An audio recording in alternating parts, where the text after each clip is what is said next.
Bienvenida a todos vosotros. Tenemos una nueva entrega de nuestro podcast Derecho a Delia, un tren directo a la actualidad, no solamente jurídica, sino también social, educativa, económica, política de nuestro país. Hoy tenemos a un invitado muy especial y que además es sobradamente conocido dentro del sector legal.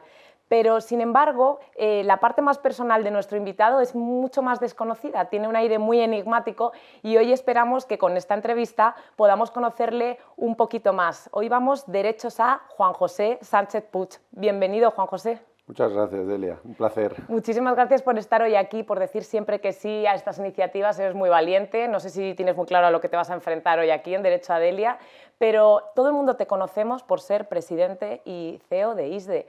Pero yo he intentado brujulear en internet para saber más cosas de ti personales, y mira que nos conocemos ya desde hace bastantes años, y no me ha sido nada fácil. Entonces, el objetivo que tengo yo hoy con esta entrevista es que la gente te conozca en tu parte más personal y auténtica. Así que a ver si lo consigo, tengo ese reto. Vamos a comenzar, si te parece, con una sección que llamamos Derecho al Corazón, con algunas preguntas más personales para que los espectadores te puedan conocer desde esa faceta no tan de presidente de ISDE. Coméntanos, ¿cuándo naciste? Yo nazco en el año 1977. Muy bien. ¿Y cuando eras niño y te imaginabas lo típico, tenías sueños de qué seré de mayor? ¿Qué profesión tenías en mente? Bueno, pues efectivamente, 77 ya, ¿no? Post-transición.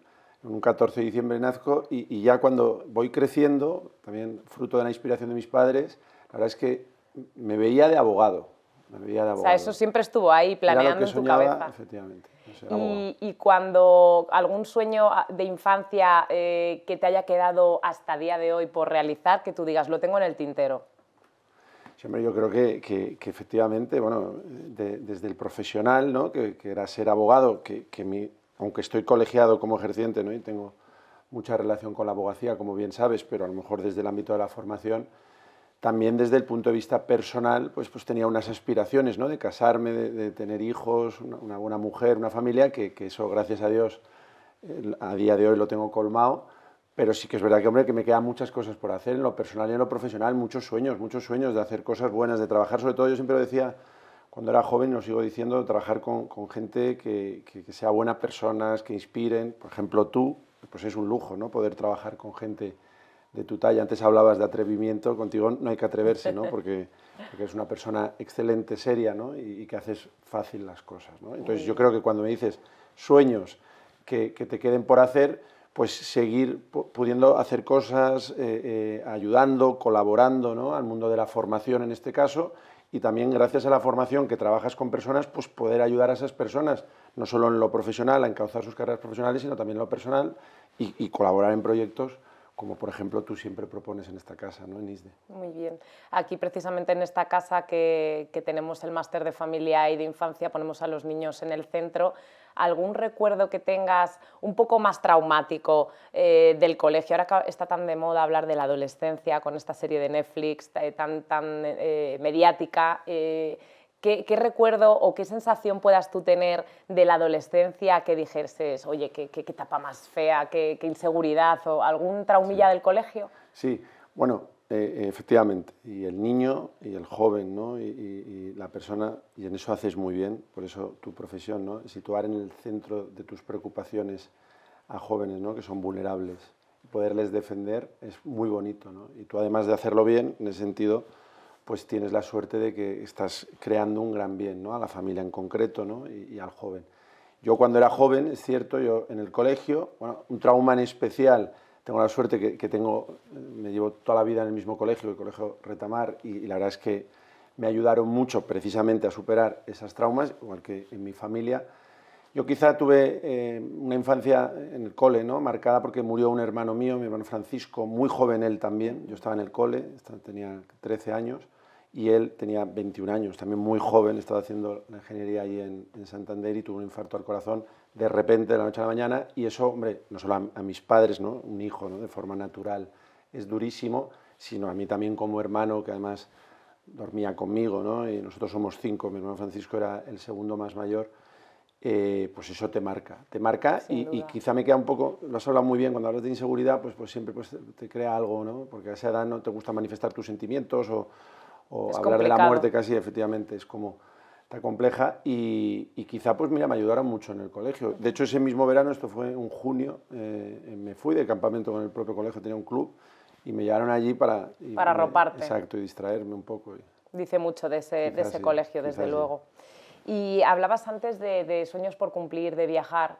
¿Qué ciudad destacarías? Esa ciudad a la que te encanta volver porque te sientes como en casa. Sí, no, yo creo que como de ciudad para repetir, Nueva York es una ciudad que personalmente, la verdad es que con la familia me lo he pasado muy bien y también profesionalmente, por ejemplo, en ISDE, yo siempre recuerdo cuando viajaba con Alejandro, ¿no? Pintor, fundador de ISDE a Nueva York, era apasionante, ¿no? Y la verdad es que te trae tan buenos recuerdos que siempre que vuelvo, como digo, ¿no? En lo personal y en lo profesional, que ISDE tiene una sede allí, una sociedad además norteamericana allí en Nueva York, pues quizás sea la ciudad un poco Pues fetiche, mira, ¿no? coincidimos. Yo he estado como 5 o 6 veces, también por lo profesional. Sí. Ahora mismo hay un congreso que no puedo ir porque, como sabes, acabo de ser mamá. Sí. Pero es una ciudad que efectivamente te atrapa y que no te deja indiferente. Además, que muchas veces vas a otro sitio, o sea, repites destino y dices, tengo un recuerdo buenísimo y vuelves y ya no es lo mismo, pero Nueva York no decepciona.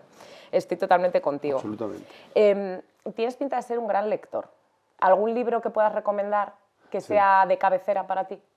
Sí, a mí hay 2 libros que me gustan mucho, que es uno con La vida en los talones, del doctor Poveda, Jesús Poveda y de Silvia Foret, y otro que me gusta mucho que es El buen adiós, también que la verdad es que cuenta muy bien, narra muy bien esos momentos de cómo cuidar a un enfermo terminal, ¿no? y estar feliz y también, ¿no? Un poco yo creo que son 2 libros que a mí me han gustado mucho, leer. efectivamente. ¿Y alguna virtud y defecto? Sé que cuesta mucho hablar de uno mismo, pero que puedas destacar de ti. Bueno, yo creo que defecto, que quizá le doy demasiadas vueltas a las cosas, ¿no? Y eso no es bueno darle tantas vueltas a las cosas. Y quizá virtud, pues intentar siempre buscar el equilibrio, ¿no? Quizá, ¿no? El balance, ¿no? Y de ahí nos ayuda mucho, tú lo sabes bien, Delia, nuestra profesión, ¿no? El abogado está para acercar a las partes, llegar a acuerdos, y en la abogacía preventiva, que a ti también te gusta mucho, el evitar problemas futuros, ¿no? El adelantarte, ¿no? Y yo creo que eso es una de las cosas que yo intento llevar muy a El término, equilibrio tan importante, sobre todo en los tiempos que corren, que va todo tan deprisa, ¿verdad? Y es todo tan fugaz. ¿Alguna afición que te apasione? Además de estar con la familia, que lo has dejado clarísimo. Efectivamente, yo creo que además de eso, a mí me gusta mucho, por ejemplo, hacer escapadas gastronómicas con mi mujer. Creo que es una afición que me gusta mucho. Quizá como afición esa. O sea, y luego hacer deporte, ¿no? Restaurantes con alguna estrella Michelin, seguro que os habéis regalado por algún aniversario. Sí, ¿no? Y descubrir, efectivamente, ¿no? Un poco de todo, ¿no? También los hay a lo mejor que no tienen ese reconocimiento público y luego, ¿no? Tiene una gran materia prima, ¿no? Y un servicio excelente, ¿no? Y también el ambiente. Entonces eso también te ayuda. Primero que disfruta, yo siempre he dicho que la gastronomía, lo habla con Jordi, lo hablamos mucho, que por un lado es necesario, porque tienes que comer para alimentarte y sobrevivir, pero es que encima, en torno a una mesa, se han hecho buenos negocios, también sanos. Totalmente. Y luego se han creado amistades, ¿no? Puedes departir, te lo puedes pasar bien, es algo y luego encima la comida cuando es buena te hace gozar, ¿no? Es un momento también de disfruta a quien nos gusta, ¿no? Entonces yo creo que es un momento social exquisito, desde luego. Sí. ¿Y algún secreto inconfesable hasta ahora que nos puedas compartir? Yo creo que, hombre, has hablado de este lado personal, no puedo tirar de tópicos y de tabús. Yo creo que una cosa que hice yo mal, quizá que lo tengo ahí presente, es que yo cuando estaba en el colegio me echaron el primer día, que nunca habían echado a mi colegio a nadie el primer día, ¿eh? O sea, me mandaron a casa, ¿no? Porque generalmente te dicen, pues mañana no vuelvas, o a partir de tal fecha. Y en el momento, porque salíamos de una asamblea de recién llegados, donde una de las normas, ¿no? que se quiso en ese curso hacer especial mención era el tema del fumar. Yo en esa época hacía 2 cosas mal, que era un poquito travieso y desobediente, y que fumaba, que no estaba bien ambas cosas. Ya con el tiempo, ahora incluso obedezco ya, os obedezco, ¿no? a ti entre otras, ¿no? Y ya no fumo. pero en ese momento me fumé un cigarro y me vieron y me expulsaron a casa. Qué y claro, gracioso. la imagen de mi madre, que las madres siempre el primer día, bueno, ya desde el primer día, muy centrado, estudia, ¿eh? Y das ejemplo y ya que vean que te vas a esforzar. Pues ya que el primer día Ya la aparezca en liaste. casa, dicen, bueno, hijo mío, muy bien, no, me pegó una bronca, un castigo de narices. Bueno, entiendo que tus padres tienen que estar sumamente orgullosos del hombre en el que te has convertido, a pesar de esas pequeñas anécdotas. Y hablaremos del proyecto ISDE, que yo llevo acompañándolo muchos años y desde luego hay que detenernos a hablar de este proyecto que lideras con tanto éxito. Pero antes de empezar a hablar de ISDE, quiero que hagamos un juego. ¿Vale? Es una ronda de palabras. Yo te voy a decir una palabra y tú me tienes que contestar rápidamente con una, dos, máximo tres, con lo primero que te sugiera. ¿Vale? Educación pública. Necesaria. Docentes. Admiración. Familia. Imprescindible. Impuestos. Imperativos. Muy bueno. Problema. Solución. Sabía que ibas a decir solución. Generación de cristal. Espíritu de superación. Muy bueno. Liderazgo. Resistencia al cambio. Comunidad. Generosidad. Poder. Equilibrio. Y máster. Un plus necesario para la excelencia. Y yo añado ISDE. Vamos a hablar de tu trayectoria profesional. En el sector eres una persona muy conocida, estás en todos los lugares importantes y en todos los momentos reseñables de la vida jurídica y se te conoce por estar al frente de este gran proyecto. Pero, por ejemplo, cuéntanos, para sobre todo inspirar a la gente joven que te puede ver como un referente, incluso como alguien con un puesto que es muy complicado llegar a conseguir, porque yo creo que hay cierto desánimo en parte de la población juvenil. Entonces, quiero que sobre todo sea inspirador para toda esa gente que te pueda estar escuchando. ¿Dónde estaba el Juan José de 2000, del año 2000, del 2005? Cuéntanos, ¿te acuerdas por dónde Sí. andabas? Bueno, personalmente estaba intentando convencer a la que ahora es mi mujer de que se casase y se resistió un par de añitos más. Pero bueno, no, profesionalmente efectivamente, estaba bueno, terminando ya para un máster en dirección de empresas, había hecho la licenciatura, tú te acuerdas del plan del 53, ¿no? Que ahora es el grado en Derecho, y con un máster en dirección de empresas, pues estoy en ese momento, ¿no? Que enfoco, ¿no? Formación, derecho, ¿no? Gestión. Muy bien. ¿Y cuáles eran tus sueños de juventud?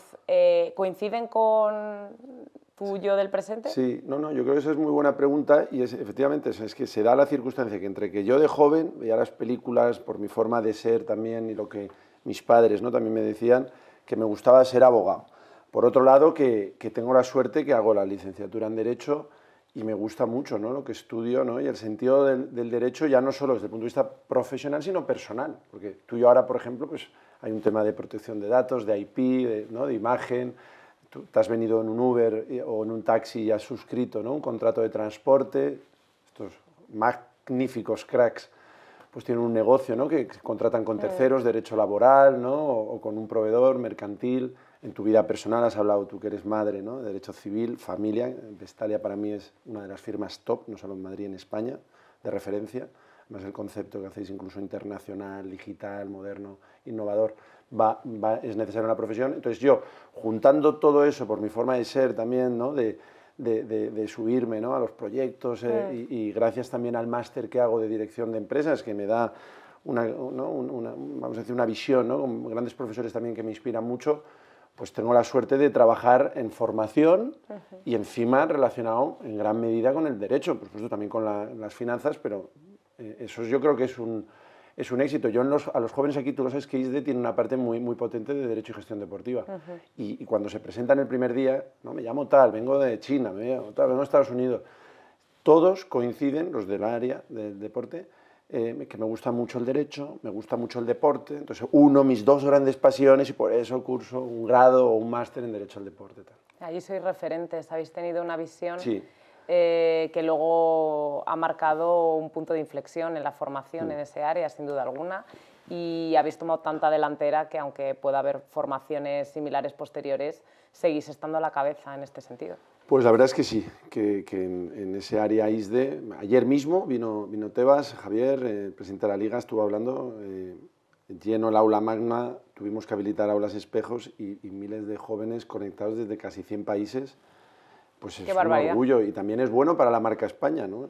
Tú tienes un amigo que me presentaste, el secretario de Estado para el Deporte, y que también estuvo aquí hace un par de meses, y se lo decía, ¿no?, también a José Manuel, que decía, hombre, vosotros sois muy importantes también para la marca España, no solo para el CSD, para lo que proyectáis internacionalmente, ISDE, exacto. Entonces el deporte tiene eso del factor social, que los jóvenes, tú has hablado antes de juventud, siguen mucho, y yo creo que la juventud, a tu pregunta previa, tiene que animarse y tiene que estar liderando. Es igual que las mujeres. Las mujeres lo que tienen que estar es tomando decisiones y ocupando puestos importantes. Hablaremos de ello también. No te adelantes porque hay una pregunta que te prepara específica para eso. Que como no sé lo que me vas a preguntar ahora.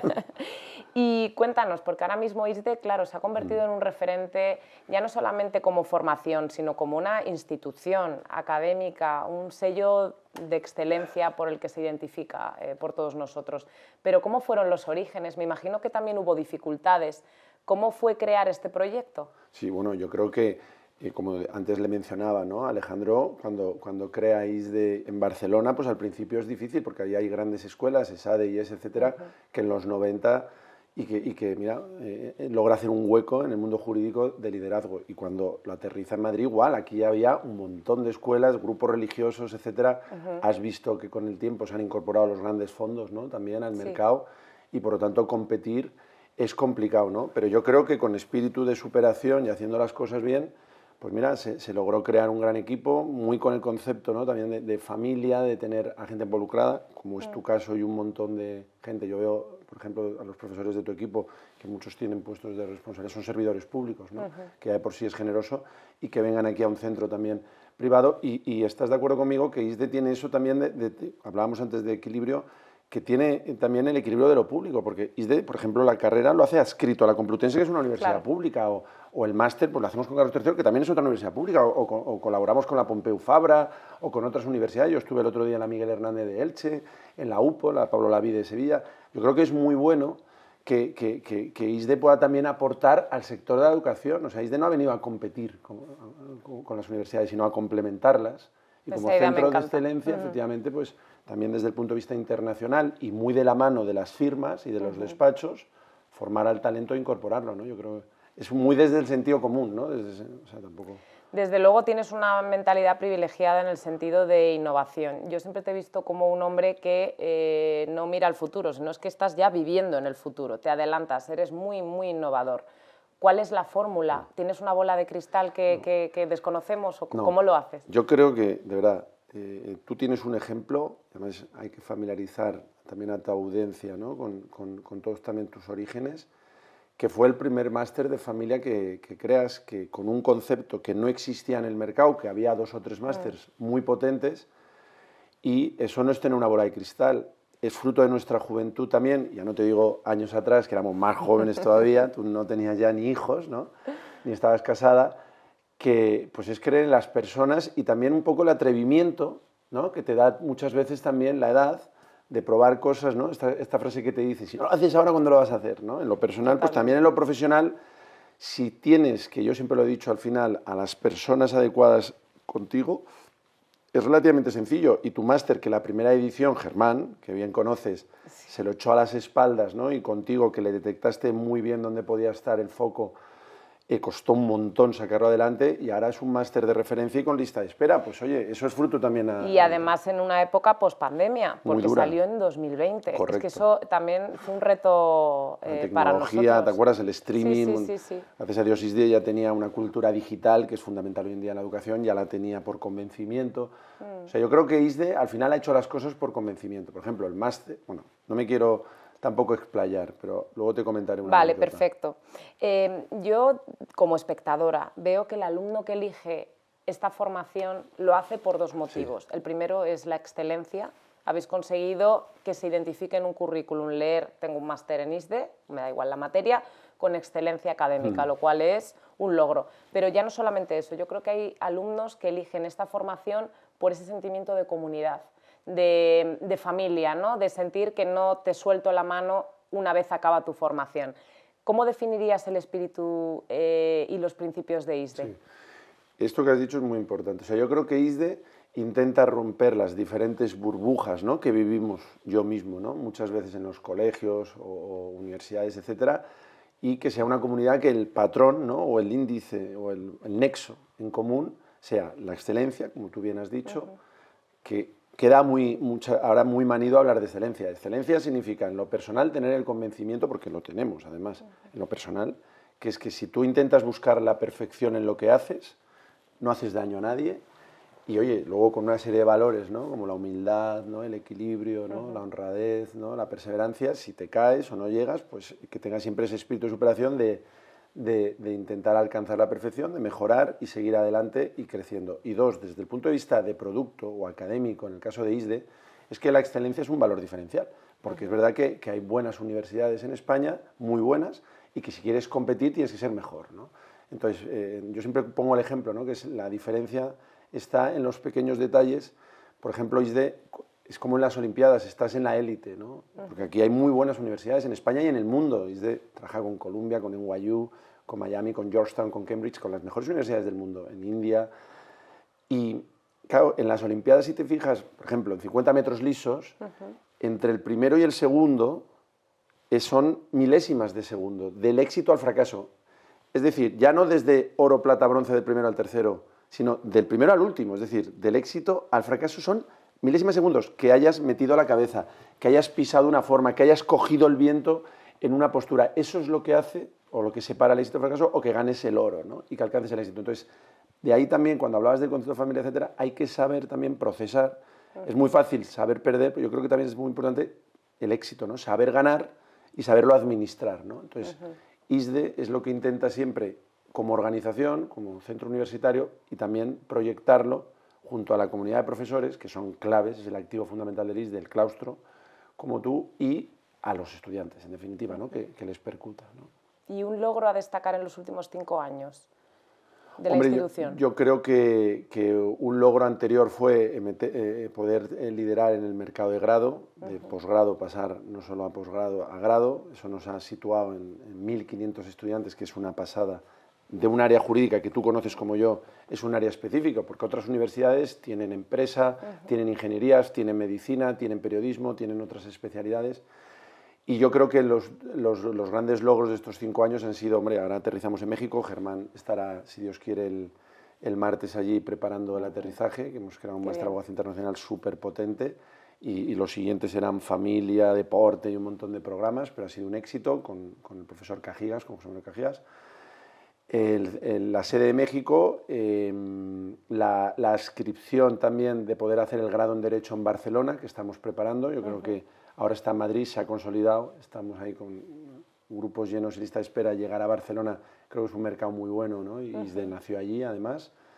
Y luego la Escuela de Finanzas. Yo creo que ISDE, siempre lo decíamos, Instituto Superior de Derecho y Economía, ¿no? Y el poder con las bolsas, ¿no?, de Madrid, Barcelona, Bilbao, Valencia y recientemente la Suiza, precisamente, ¿no?, tras la OPA de SIX, poder hacer la formación de grado con ellos, ser el centro, ¿no?, en ese sentido de referencia, pues yo creo que casa muy bien, ¿no?, también por el tema de seguridad jurídica, optimización fiscal, ¿no?, que el derecho le dota al asesor financiero, ¿no?, o patrimonial, y que ese área, con Manolo Gaudí, que es el director de este área, que tiene mucha experiencia, va a ser un gran éxito. Yo creo que estos han sido los grandes pilares de estos 5 años. Veo que tenéis puesto el foco ya desde hace bastante tiempo en lo internacional. Hay muchos alumnos, además, que venían ya de América Latina, de Estados Unidos, a formarse específicamente aquí. De hecho, en el máster de familia tenemos alumnos tanto de fuera de España como de distintas ciudades de España, lo cual a mí me sigue asombrando que, bueno, que elijan este programa. Tiene que ser porque han estudiado el mercado y les ofrecemos algo único, y oye, es para estar satisfecho. Y una pregunta para cerrar esta sección: ¿el triunfador nace o se hace? Yo creo que se hace. O sea, yo creo que en la vida todo, hasta cuando hablan esto de los hábitos o cuando hablan, ¿no?, de las virtudes o de que de forma natural tengas una capacidad, si tú no la entrenas, decae o se marchita. Y si en cambio, si tú riegas algo y te enfocas y el poder de la mente, que es súper importante, y pones las horas, ¿no?, del esfuerzo, etcétera, y los medios, ¿no?, necesarios, yo creo que se hace sin duda y que todo está al alcance de todos. Hablas del poder de la mente y te voy a añadir una pregunta. ¿Qué haces para cuidar tu mente? ¿Haces algún tipo de meditación? ¿Haces deporte? Sí. Bueno, mi mujer es psicóloga, y ahí ya tengo Eso una ayuda, suerte. lo tienes en casa. Efectivamente, ahí tengo suerte. Y luego dos, que intento, sí que es verdad que de joven me encantaba jugar al fútbol, ¿no? Y que ahora conservo el hacer deporte, no al fútbol. Cuando has competido al fútbol te gustaba quedarte siendo bueno, ¿no? Como ha pasado, por ejemplo, a Kroos, ¿no?, que ha salido ahí en su momento de auge. Pero sí, hombre, el deporte yo creo que es importante también. Despeja Sí, las hombre, yo creo ideas. que si tú eres deportista también, y mira que bien Por te eso va. te preguntaba, Sí, porque yo creo que yo el me deporte, preparaba a los juicios corriendo, ¿no? Ahora... claro, con equilibrio. O sea, Claro. lo que tienes que hacer es el deporte que a tu cuerpo y huir de estereotipos, ¿no?, o de terceros que te pueden... Cada uno tiene su propio ejemplo y sabe hasta dónde puede llegar y qué tipo de deporte y de qué forma. Tampoco hay que volverse, ¿me entiendes? Equilibrio. Exacto. Y ahora vamos a la última sección, que es la de actualidad. Aquí a mí me gusta deciros Sí. que podéis ser un poquito, Sí. si veis la ocasión, políticamente incorrectos, Sí. porque se trata de reflexionar con cierta crítica. En tu caso concreto me he centrado en temas educativos y alguno del sector legal. Y el primero de ellos que me interesa tratar es el del Estatuto del Becario, que salió hace no tanto y que ha provocado una serie de reacciones dentro del sector. ¿Tú crees que esta nueva normativa ha beneficiado, ha perjudicado a los jóvenes? ¿Cuál es tu criterio? Bueno, efectivamente, tú hablabas de lo políticamente correcto. Es cierto que yo estoy en el Pleno de la Cámara de Comercio y tengo la suerte de que a mi derecha se sienta el presidente de FUE y el vicepresidente de FUE, que es la Fundación de Empresa, que como sabes aglutina a todas las universidades, ¿no? Y Fernando siempre, que ha luchado mucho, ¿no?, por defender también el tema de la empresa, ¿no?, y de la necesidad de que los jóvenes puedan tener una experiencia profesional ya desde que empiezan a estudiar, porque es la forma de poner en práctica todo lo que vas aprendiendo y de saber realmente, ¿no?, hacia dónde vas desde el punto de vista profesional para tu carrera el día de mañana. Yo creo que las cosas se tienen que hacer de forma natural, es decir, no tiene que ser imperativo o para dar de alta a un montón de trabajadores en la seguridad social, ¿no? Yo creo que se puede cotizar de otras maneras o buscar la fórmula también de un sistema impositivo justo, ¿no?, que para eso están, tú hablabas antes de impuestos, ¿no?, que son necesarios, ¿no?, y que tienen que guardar ese equilibrio, ¿no?, y que de alguna manera son así, ¿no? Pero saliéndome del estereotipo, ¿no?, o de lo que hay que cumplir la ley, y nosotros tenemos esto y nos tendremos que ajustar. También en la vida el éxito es saberte amoldar y el saber gestionar contingencias. Yo esto siempre lo recomiendo cuando preguntan. El saber gestionar contingencias es lo que te hace que tú lideres y que logres éxito, porque el otro 99% les cuesta más o se rebelan. Pero como tú me lo pides y en ese sentido creo que hay que, ¿no?, ser consecuente con lo que uno hace, y yo estoy aquí para también intentar dar mi opinión personal, fuera de la Cámara o del ISDE, etcétera. Hombre, yo creo que lo que se tiene, este Instituto de Becario no está bien pensado en el sentido de que todo lo que sea frenos para que las empresas puedan contratar y dar oportunidades a jóvenes, en vez de protegerlos, les desprotege, porque hace que al final no contraten, porque tienen unos costes altos desde el punto de vista legal y fiscal, y eso limita, sin duda, muchísimo. Creo que las empresas tienen que tener incluso subvenciones para poder dar oportunidades a jóvenes. Lo que sí que tienen que hacer, evidentemente, es que, por ejemplo, cuando cogen a un joven en prácticas, es para que le enseñen. Totalmente de acuerdo. Y dos, evidentemente, hombre, en el factor humano, que es que el sentimiento motivacional de un joven, fuera del aprendimiento, o del aprendizaje, perdón, es que reciba también, pues, una contraprestación económica. Entonces, pues tiene que haber una serie de dietas, no solo de transporte, de comida, etcétera, que también le primen. Pero es que la empresa, y ahora sí que te hablo como empresa, nosotros somos los primeros interesados en que los trabajadores estén felices.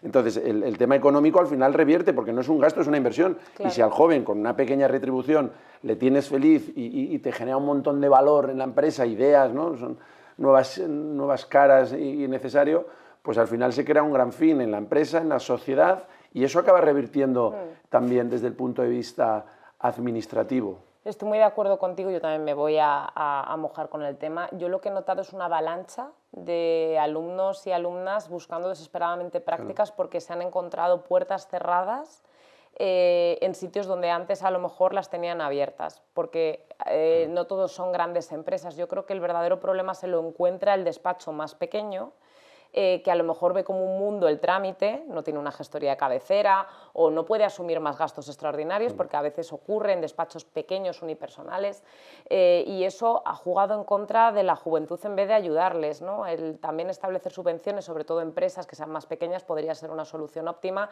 y por supuesto con ese compromiso que creo que le has dado en el clavo de que quien tenga estos alumnos se responsabilice de su formación de calidad, de hacerles un mentoring adecuado y no de tenerles haciendo tareas automáticas que no les enriquecen para nada. O sea, que creo que ese equilibrio entre esas dos reflexiones coincido totalmente contigo. El máster de acceso, otro punto súper polémico. ¿Crees que de verdad este examen que se hace de acceso a la abogacía es un filtro de calidad para las nuevas generaciones de abogados, o que más o menos puede llegar a aprobar cualquiera y no, el filtro no es tal? Bueno, yo el otro día hablaba con el presidente de una gran firma, muy amigo, y repasábamos que en París, yo creo que el número de colegiados, o sea, en Francia, en toda Francia, es la mitad que en Madrid, no que en España. O sea, ya te digo, hay que mirar los datos actualizados, pero ya con eso ya es un dato, ¿no? Dos, hombre, evidentemente, si tú tienes un máster que filtra, ¿no?, la excelencia y regula, ¿no?, el acceso a la profesión para que los abogados pues, tengan un oficio digno, ¿no?, que es muy importante la profesión de abogado, y de una vocación, una generosidad espléndida, solo hay que hablar, ¿no?, de la justicia gratuita al turno oficio, que como sabes en otras profesiones no existe, ¿no?, ese elemento, pues si cumple ese fin, y vuelvo a repetir, nosotros estamos en un marco reglado y hay que cumplir con la normativa.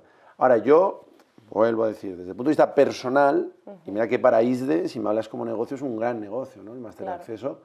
Yo creo que, primero, quien tiene que homologar un máster y tu aptitud profesional es el mercado, es decir, quien tiene que homologar si una persona ha aprendido en un máster de familia, eres tú como abogada de familia, porque en Vestalia a tus clientes preste un servicio de asesoramiento jurídico excelente. Y dos, creo que quien tiene que homologar el máster de acceso es el propio mercado, y regularlo el mercado, y de forma voluntaria. Es decir, si tú quieres ir a Vestalia o especializarte o ser muy bueno dentro de un área que hay mucha competencia, porque tú sabes que hay muchos jóvenes que salen muy preparados al mercado profesional, pues te haces tus másters desde el convencimiento, con una gran inversión y sacrificio económico, si es por formación privada, si es por pública, hay unas tasas un poco más bajas, pero lo haces voluntariamente. Yo no creo nada en lo imperativo, si no cumple ese fin que digo antes, ¿no?, de limitar un poco el acceso, o filtrar, o servir para homogeneizar, ¿no?, el acceso a la profesión.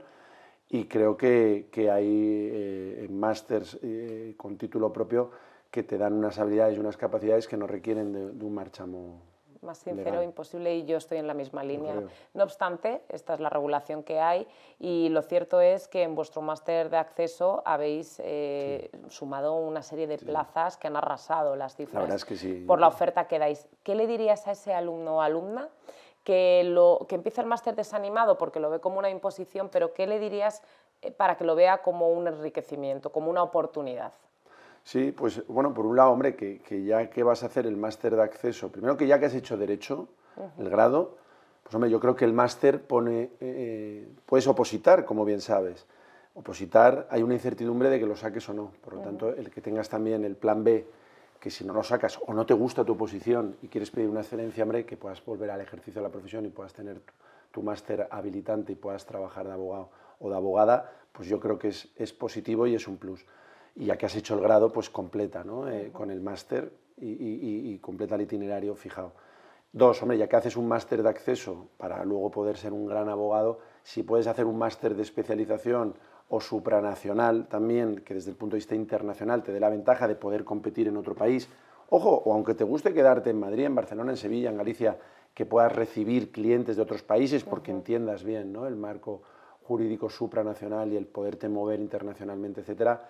Creo que es muy positivo, yo lo recomiendo, vamos. Es una inversión que hacen las familias también, o los jóvenes, que muchas veces, y más en el caso del máster, el grado son más jóvenes y les cuesta más, pero que ellos se pagan con sus... Sí, muchos trabajan mientras... Exacto, trabajando de camareros, en caterings, etcétera, que además esta es una experiencia, ¿no? Para también tener ya la puntualidad, ¿no? El rigor, el servicio al cliente, el sacrificio, etcétera. Y yo lo recomiendo mucho, es una inversión de un año, año y medio, 2, que va a dar fruto durante los 30 o 40 años que Dios te dé de carrera profesional, ¿no? Totalmente. Y pasando a otro punto, ISDE tiene puesta la vista en la tecnología desde hace mucho tiempo. Ahora la inteligencia artificial está a la orden del día y está arrasando también con el mercado de alguna manera, porque se están optimizando procesos. El otro día yo encontraba una web que abarataba costes de divorcios a unos límites rozando el low cost, aprovechándose de las bondades de la inteligencia artificial, y esto tiene un impacto en el sector, evidentemente, sobre todo, entiendo yo, en los pequeños despachos. ¿Qué le recomendarías a esos abogados y abogadas de despacho unipersonal y pequeño que temen por su futuro? ¿Cómo pueden llegar a ver a la tecnología como una aliada y no como un enemigo? Bueno, yo antes comentaba a tu equipo, maravilloso equipo, excelente equipo de producción de este podcast, que ayer Tebas, Javier, habló en los 90% de su charla de la inteligencia artificial. Y sabes que en el deporte hay derecho deportivo, como hemos dicho antes, y es una industria que mueve de PIB pues una pasada, ya casi entre deporte, entretenimiento, espectáculo, media y tal, casi el 10% del PIB, es alucinante. Entonces, los horarios, la piratería en el fútbol, calendario, etcétera, lo mueve la inteligencia artificial, o sea, en un elemento determinante, no único, pero sí ponderante. Los abogados y las abogadas tenemos la suerte que es esto del blue collar versus white collar, ¿no? Que nunca nos va a apagar, o todo lo contrario, la tecnología nos va a potenciar, no nos va a sustituir. ¿Por qué? Porque, hombre, si tú eres fiscalista, por ponerte otro área, ¿no? Que no sea de familia, y gracias a la inteligencia artificial puedes ver cómo falla Hacienda en la hora de desgravar un gasto de una comida de empresa, etcétera, de si tiene que haber un email previo, posterior, con lo que has hablado, lo que has tratado relacionado con la actividad profesional, para que no se piense el inspector, y más en el caso de los abogados, que tenemos esto del autónomo también, que es un gasto personal que estás metiendo, etcétera. Y puede la inteligencia artificial darte ese criterio y el orden para que si tú tienes una inspección esté perfecto y no se crea que es vamos a decir, un salario en especie, sino que es real, un gasto de representación que ya bastante cuesta, y además tú sabes la necesidad en nuestro oficio de estar en contacto con el cliente continuo, incluso de crear ese ambiente personal, porque te va a contar un problema que no es baladí, que a lo mejor va a la cárcel, o te va a contar a ti lo que no cuenta a su mujer, a su marido, a Hacienda o a sus socios, ¿no? Entonces, yo creo que la inteligencia artificial a los abogados y a las abogadas nos tiene que hacer sentir protegidos y nos tiene que hacer mejores. Uno, porque vamos a optimizar nuestro trabajo. Dos, porque de cara al cliente también vamos a entender, y más en empresas y tal, su vocabulario. Y luego lo más importante, que yo creo que tú vas por ahí, a los jóvenes, que son nativos digitales, les va a hacer muchísimo más competitivos y van a sumar y van a generar mucho valor. Entonces tú dices, no, es que me decían que antes contrataban a 20 juniors para hacer esto de pasantes y tal, y ahora a lo mejor reducen. Bueno, es que a lo mejor lo que no tenían que haber hecho antes es tener a un joven con papeles, sino realmente en el oficio, en el front office, o en salas, si es procesalista, o en una reunión con un cliente, o una operación de compra-venta en Estados Unidos, ¿no? Es donde realmente aprendes y vives la profesión para luego. Entonces yo, vamos, creo que además el mundo jurídico tiene que... Nosotros somos la llave. ¿Cuándo ha empezado la inteligencia artificial? Estamos hablando, hay un reglamento de inteligencia artificial, y tú sabes que al final, si no está regulado jurídicamente, no es de aplicación la norma en la sociedad.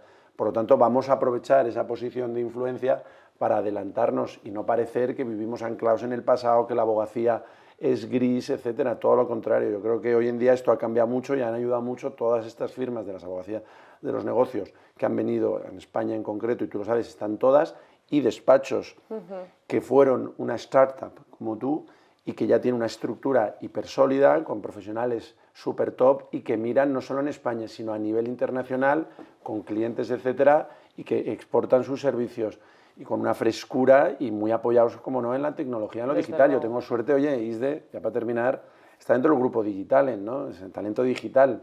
Y yo cuando hablo con Javier Rodríguez Zapatero, fue CEO de Google, ¿no? Nacho Epinedo, Basola Vallés, ¿no? Ex vicepresidenta de Salesforce, que están en ISDI, y que lidera Basola ISDI, que es una crack tiene ahí ahora un ISDE Summit con todo lo mejor de la inteligencia artificial, del mundo digital, de la tecnología. Y yo se lo decía el otro día a Basola, oye, ¿qué mérito tiene, ¿no?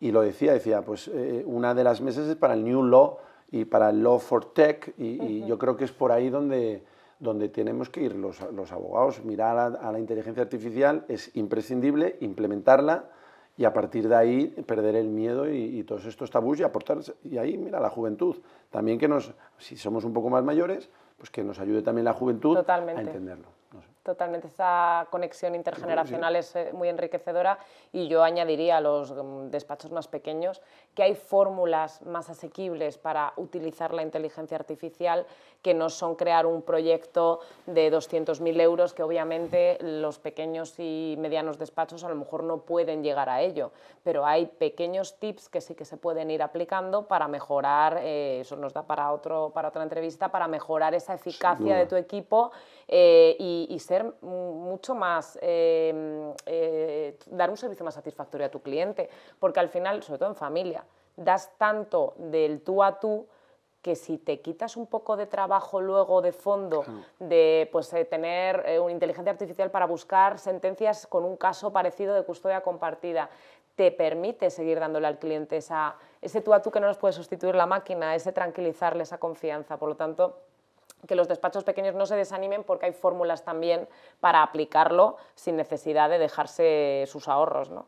Me parece muy inteligente lo que has dicho. Y además, hay que saber las cartas con las que uno... mirar el resto de despachos. Yo, en mi opinión, no eres un despacho pequeño, eres un despacho ya que estás en un tamaño importante, y además yo siempre he dicho que los despachos no lo hacen el número de letrados o letradas que prestan el servicio, sino la excelencia con la que la prestas y el referente en el mercado, como es tu caso, además un área tan concreta como es familia, pero es que yo creo que tú eres el mejor ejemplo en ese sentido, sin duda. Pues muchas gracias.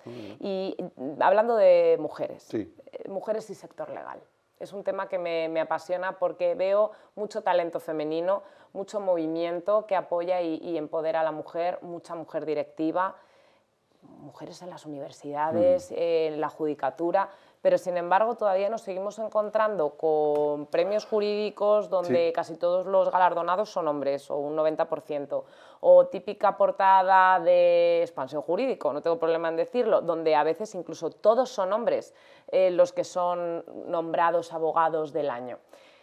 ¿Por qué crees que puede ocurrir esto? ¿Qué está fallando? Porque hay algo que no encaja en el Yo creo puzzle. que, igual que hablabas antes de juventud, que las empresas somos los primeros que tenemos que incorporar a la juventud ya desde el principio, y fuera de que haya un estatuto más o menos exigente, ser generosos, incorporar a los jóvenes que puedan aprender y que puedan empezar a ganar dinero ya desde jóvenes, y ayudarles como guía, porque luego va a revertir en nosotros, y además a nosotros también nos lo han hecho. Eso tengo el firme convencimiento. Con la mujer, lo he adelantado antes, creo que tiene que estar liderando y tomando decisiones, y que las empresas tienen que funcionar desde el ejemplo real. Te pongo un ejemplo. En ISDE, nosotros, la directora de ISDE Barcelona, una mujer, Monsina. La directora de ISDE Asturias, una mujer, Isabel, allí de Candás. La directora académica, una mujer, Alicia. La directora de marketing, una mujer, Elena. O sea, casi todas las áreas claves en la empresa, directora de misiones grados, otra mujer, Victoria.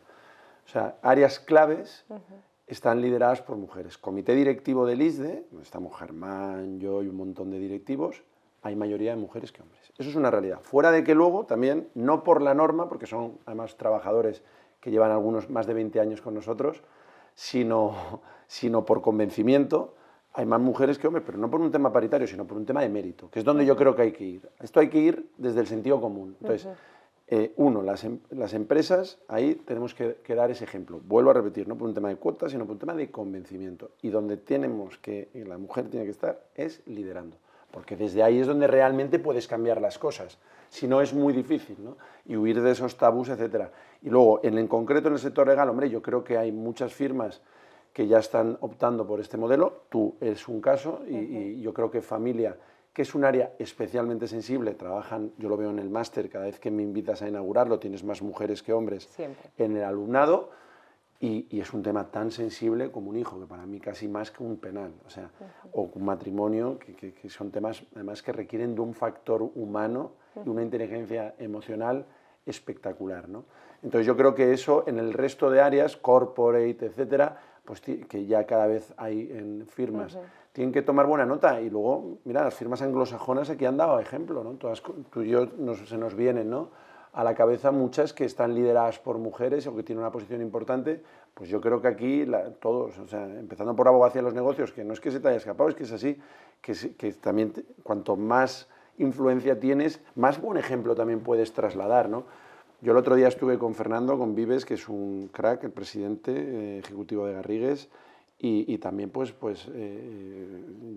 me encantó su planteamiento por todos estos puntos que también, ¿no?, el firme convencimiento del liderazgo de la mujer, de la excelencia en la profesión, de dar oportunidades a los jóvenes. Entonces yo creo que pues, ese tipo de firmas pueden hacer. Mira que Garrigues también, por ejemplo, tiene un gran centro también de formación y hace cosas bien a nivel máster y grado. Pues eso es lo que se trata, que entre todos los operadores seamos capaces de convertirlo en una realidad, huir de las obligaciones legales, las cuotas y tal, que están ahí, y desde el convencimiento... Y el meritaje. Y el mérito, exacto, la meritocracia, implementarlo porque creo que es muy bueno y porque es un tema de capacidad. Tú antes has dicho un detalle que, claro, no lo prestas atención porque es de ti misma. Tú vienes de, a lo mejor, dormir poco porque tienes una hija recién nacida, Vera, y estás haciendo aquí una entrevista y ahora te vas con un cliente y tienes que hablar con una compañera del despacho, con una compañera de otra parte, con una jueza, con una fiscal, y eso hay que tener capacidad, ¿eh? Hay que tener capacidad. Entonces yo creo que hay que aprovechar y explotar las grandes capacidades que tienen las mujeres, como tienen grandísimas capacidades los hombres, y hacerlo compatible, ¿no?, como un matrimonio, no sé, o sea, yo creo que eso ayuda al final, porque deriva, mira, el matrimonio, te digo, deriva en una familia, que siempre, tú y yo estamos aquí porque hemos tenido familias, ¿no? Y luego yo creo que es un tema también de convencimiento y de autoestima. Autoestima es que te estimas, pero tú para estimarte has tenido que tener estima previa, en nuestros casos de nuestros padres. Y también las damos a nuestros hijos, ya a terceros, para que se traslade la estima y esos terceros tengan autoestima. Pues tú sabes cuántos problemas hay de autoestima porque mina a la pareja o porque te mina tú tal. Pues yo creo que al final es el orden natural de las cosas. Entonces yo creo que en este momento que hay más herramientas de compatibilidad, de flexibilidad y muchísima más concienciación, es el momento de realmente ponerlo en práctica desde las empresas, desde las organizaciones, empezando por las grandes, y las mujeres donde tienen que estar es liderando.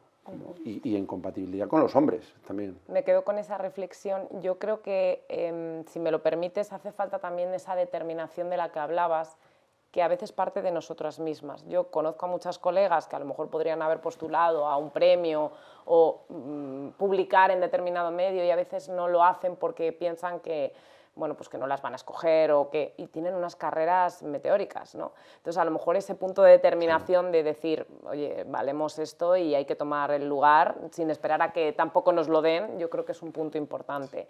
Y luego el tema biológico, ahí sí que veo, y lo estoy viviendo yo en mis propias carnes, que es un punto. Porque el encontrar arrope en tu empresa a la hora de que te ayude en ese tránsito inevitable, al final una criatura que nace tiene unos meses de vida que necesita la madre. Y eso, a mí concretamente, yo pensaba, madre mía, este parón, ¿cómo va a afectar al despacho? ¿Cómo no voy a estar en este evento? Sientes como que el tren pasa y tú te quedas un poco rezagado, ¿no?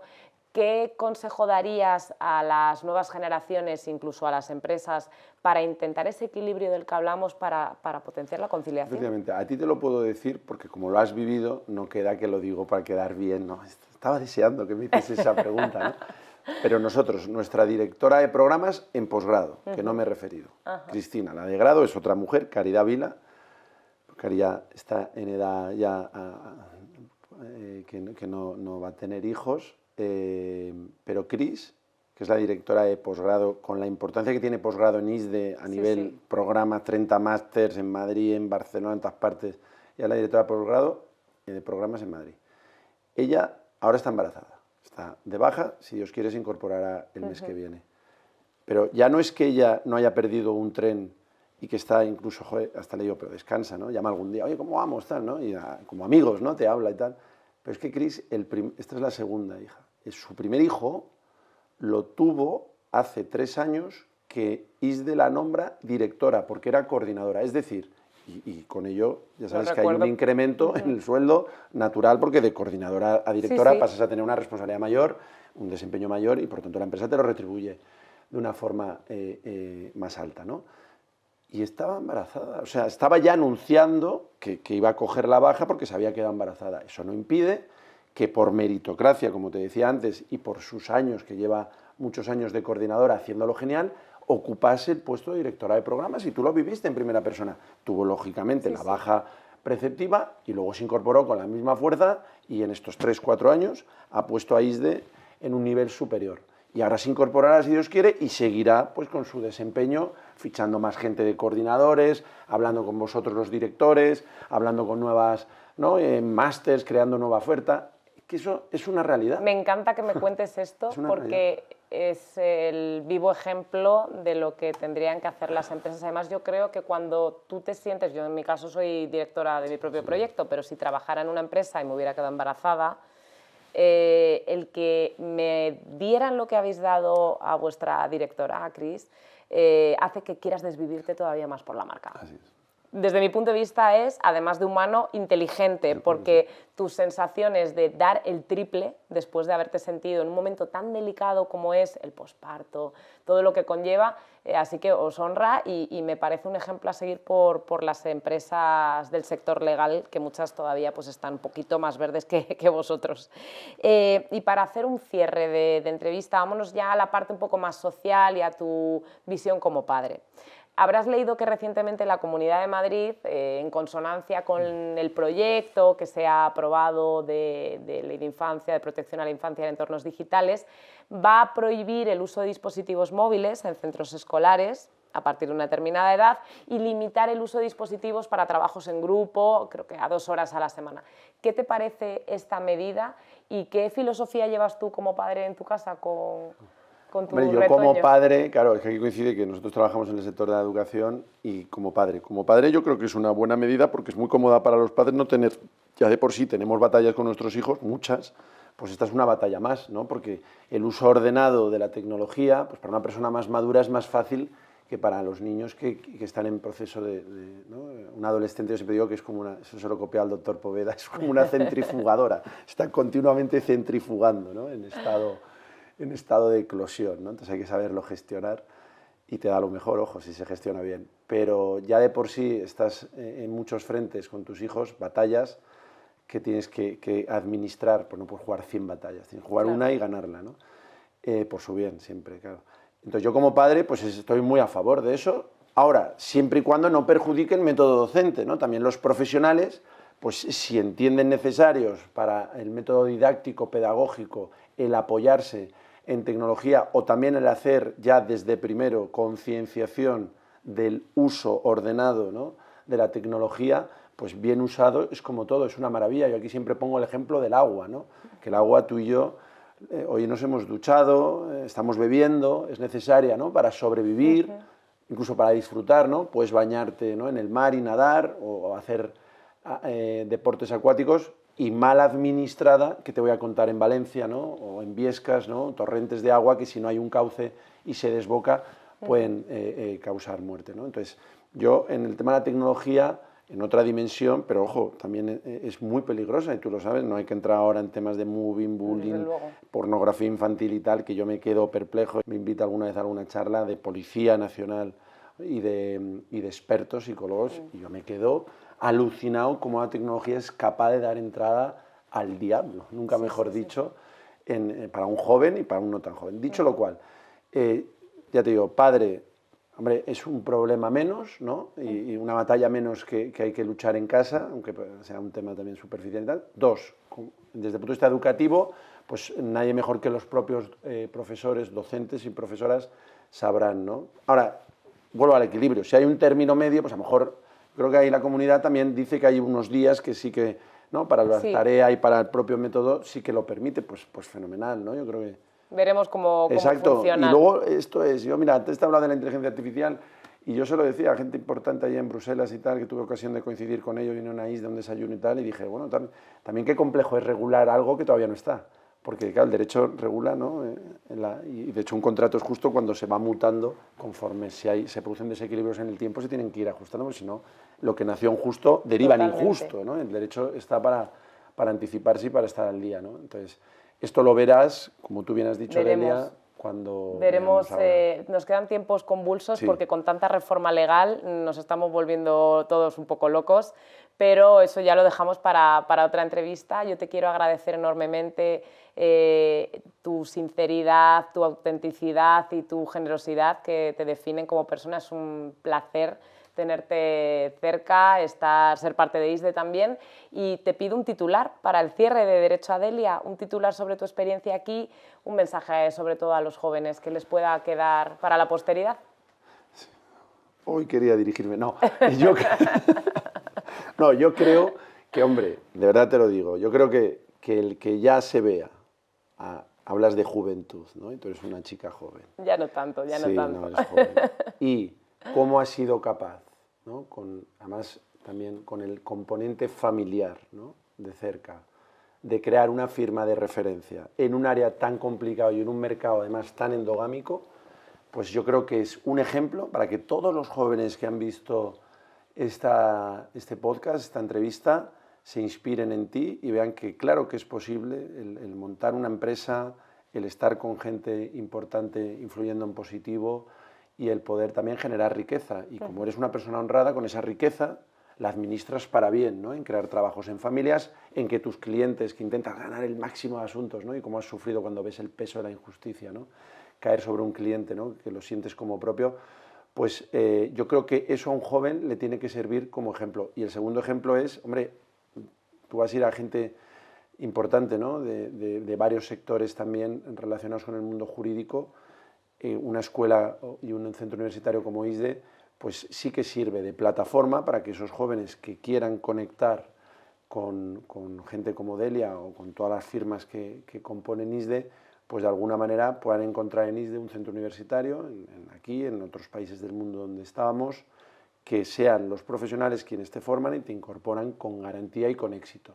Y eso es posible gracias a que seáis vosotros y vosotras quienes creáis los programas. No de acuerdo a vuestros caprichos, sino de acuerdo a las necesidades del cliente. Porque al final lo que tú quieres es un joven o una joven que te dé un servicio excelente a tu cliente y le resuelva sus problemas. Entonces, si ISDE sirve para canalizar como centro universitario de referencia, ¿no? Eso pues también es un plus. Entonces, yo creo que esos dos mensajes, uno, la innovación y cómo a través de un podcast, que no es tu actividad ordinaria, pero que puedes hacer mucho bien, ¿no? en tu mercado, en tu sector, has sido capaz de innovar, de crear desde el convencimiento y desde la excelencia, porque lo que haces bien. Vuelvo a hablar de este equipo y hablo de tu firma, excelencia, innovación, y dos, hombre, la formación, que tú también eres protagonista, ¿no? De ella, como palanca, para que a estos jóvenes que tú quieres trasladar el mensaje les anime a que estén ya, pues donde estamos tú y yo, pues ellos en movimiento, que eso es lo que hay que hacer. En breve, exacto. Muchísimas gracias, Juan José. Hasta la próxima. Muchas gracias. Seguro que sí. Muchas gracias a ti, Delia.